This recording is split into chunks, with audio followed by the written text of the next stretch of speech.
حکیم عبد المجید اپنے علاقے کے ایک مشہور حکیم تھے۔ اولاد نہ ہونے کے باوجود بھی وہ اپنی بیوی کے ساتھ ہنسی خوشی زندگی گزار رہے تھے۔ ایک دن حکیم کسی کا علاج کر کے گھر واپس آ رہے تھے کہ انہوں نے جڑیوں کے پیچھے سے ایک بچی کی رونے کی آواز سنی۔ حکیم بھاگتے ہوئے جڑیوں کے پاس گئے تو وہاں دیکھا کہ ایک نومولود بچی کپڑوں میں لپٹی ہوئی پڑی تھی۔ حکیم صاحب بچی کو گھر لے آئے اور خدا کا شکر ادا کیا کہ کسی درندے نے بچی کو نقصان نہیں پہنچایا۔ حکیم صاحب کی بیوی بچی کو دیکھ کر بہت خوش ہوئی اور انہوں نے اپنی اولاد کی طرح بچی کی پرورش شروع کر دی۔ 2 سال کے بعد حکیم کے گاؤں میں ایک بیماری پھیلنے لگی جس سے کئی لوگوں کی اموات ہو گئی۔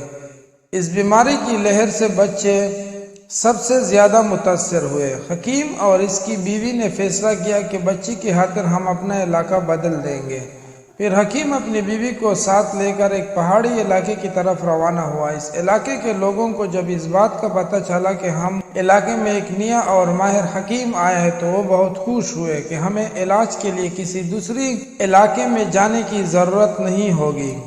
ایک دن حکیم صاحب نے دیکھا کہ چند لوگ ایک لڑکی کو رنگین چرپائی پر اٹھا کر لے جا رہے تھے اور لڑکی بہت رو رہی تھی۔ حکیم نے پوچھا کہ یہ لوگ لڑکی کو کہاں لے جا رہے ہیں؟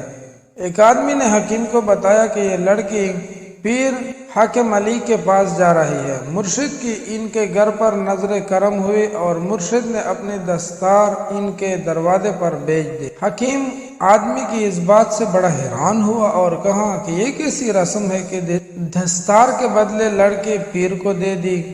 آدمی نے کہا کہ یہ ہمارے علاقے میں ایک رسم پائی جاتی ہے کہ پیر صاحب کو جو بھی لڑکی پسند آ جائے وہ اپنے سر سے اپنی پگڑی اتار کر اپنے مریدوں کو دے دیتے ہیں اور مرید ڈول بجوں کے ساتھ اس پگڑی کو لے کر لڑکی کے گھر روانہ ہو جاتے ہیں۔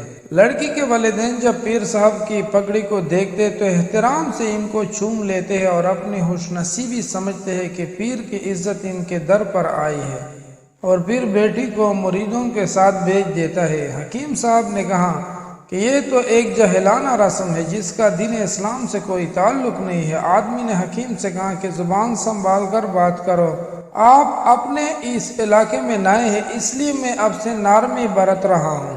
ہمارے علاقے کے ایک معلم نے پیر صاحب کے خلاف بولا تھا تو مریدوں نے اس کا ایک ہاتھ اور ٹانگ کاٹ ڈالی۔ حکیم آدمی کی یہ بات سن کر خاموش ہو گیا اور واپس گھر کی طرف روانہ ہوا۔ حکیم صاحب نے اپنی بیوی کو بے حد کو یہی بات بتائی تو اس کی بیوی بہت حیران ہوئی۔ اس نے حکیم کو مشورہ دیا کہ ہم اس علاقے میں نئے آئے اس لیے آپ کو اس معاملے میں بولنے کی ضرورت نہیں۔ وقت اتنی تیزی کے ساتھ گزرا کہ پتہ نہیں چلا۔ حکیم کی بیٹی جس کا نام مریم تھا جب جوان ہوئی تو اسے گاؤں کی یہ رسم بہت فضول لگی اور اس نے گاؤں کی عورتوں کو قائل کرنا شروع کر دیا کہ دین اسلام میں اس طرح کی فضول رسموں کی کوئی گنجائش نہیں ہے۔ ہر مہینے کی پہلی تاریخ کو گاؤں والے کے لیے ضروری تھا کہ وہ اپنے خاندان کے ساتھ پیر صاحب کے آستانے پر حاضری ضرور دے۔